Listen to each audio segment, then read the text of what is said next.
What is faith? My friend, there are questions so old that even the wind seems tired of carrying them.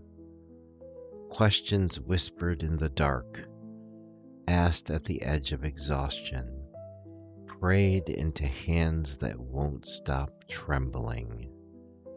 And tonight we touch one of them. What is faith? Not the kind sung about, preached about, or decorated with symbols, but the quiet kind, the trembling kind, the kind that asks you to step forward when you're not sure the ground will hold. Welcome to the Lion's Tavern, my friend. Tonight, the tavern has drifted to Australia, somewhere far out in the red expanses, where the desert breathes slow and the stars stretch wider than any cathedral ceiling. Out here, faith means something different, and that's exactly why the tavern came. The tavern settled on the edge of a quiet ridge, its wooden beams glowing softly against the vast Australian sky. A wind, warm as a sigh, moved through the open door, and that's when he walked in. A man with dust on his boots and doubt carved in his eyes, the kind of doubt that makes a person shrink inside their own chest. He took a seat at the bar, shoulders curved inwards, like he was holding himself together with nothing but habit. I poured him a glass of Sun-Forge lager, a crisp, golden brew of this world, said to remind you of courage you forgot you had. And he didn't touch it. He simply whispered, "I think I lost my faith." Not in gods, not in people, but in himself, the worst kind of faith to lose. Let's take a moment. My friend, listening to this, if you've ever felt that too, I want you to stay with me, because what he discovers in this tavern may be the reminder that you didn't know you were waiting for. Back at the bar, the man looked down at his hands like they were strangers, like whatever life they once carried had slowly leaked away.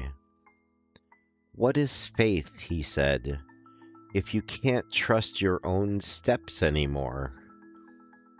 And the tavern, ancient, traveling, alive, reacted. The lanterns dimmed, the wood creaked, the desert wind slipped inside like it wanted to hear the answer, and so we began. I told him to follow me outside, out beneath the open sky.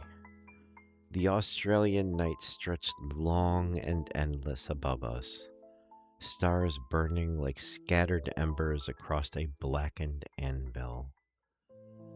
The desert does something to a man.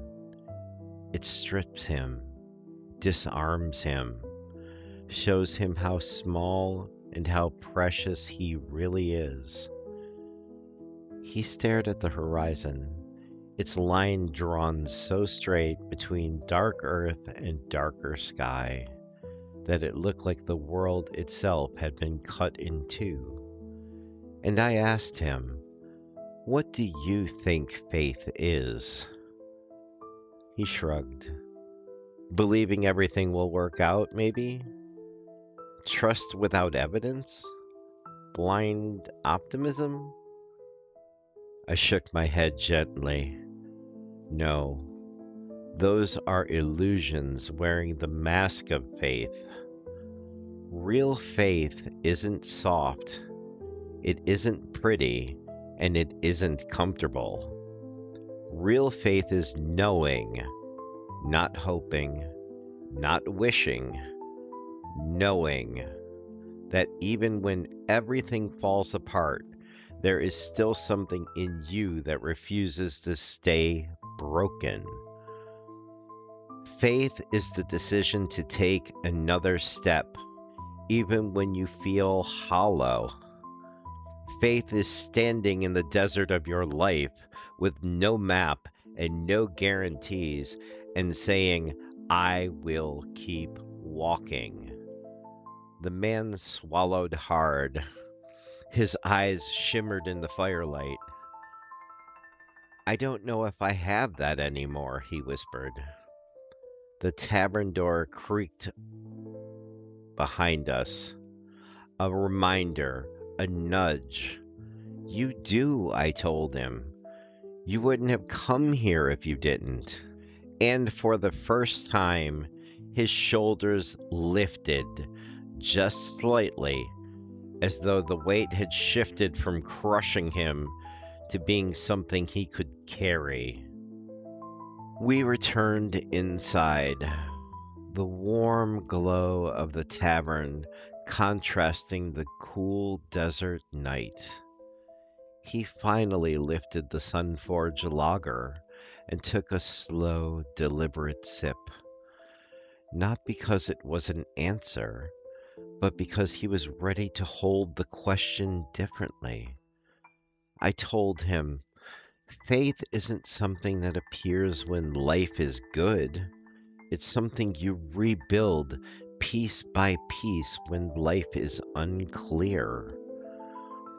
He closed his eyes, breathing deeply, no longer tense, just present. The fire crackled. The desert wind hummed through the open window, and the tavern seemed to listen, proud. I added, you don't need faith to leap the whole distance. You only need to take the next step. That's all. One step. He nodded, finally understanding. Not everything, but enough. And that is all faith ever asks for. When he stood to leave, I saw it clearly. He walked in empty. He walked out uncertain, but willing. And that small spark of willingness is the birthplace of every miracle you've ever heard of. As he disappeared into the Australian night, the tavern sighed, ready for its next journey. And I stood there, my friend, hoping you heard the message as clearly as he did. So let's close this for the evening, my friend. If tonight's story struck something tender in you, then hear this. Faith isn't a force outside you. It isn't something you've given or taken. It's a quiet decision you make in the dark, sometimes every day, sometimes every hour. It's choosing to try again, to breathe again, to take the next small step, even if you don't trust the whole road yet. And if you ever lose that feeling, if doubt settles on your shoulders like too much dust, the Lion's Tavern will find you again, somewhere between worlds, somewhere beneath the stars, somewhere your heart needs it. Until then, walk gently, my friend, but keep walking. And until we meet again, take care and be well.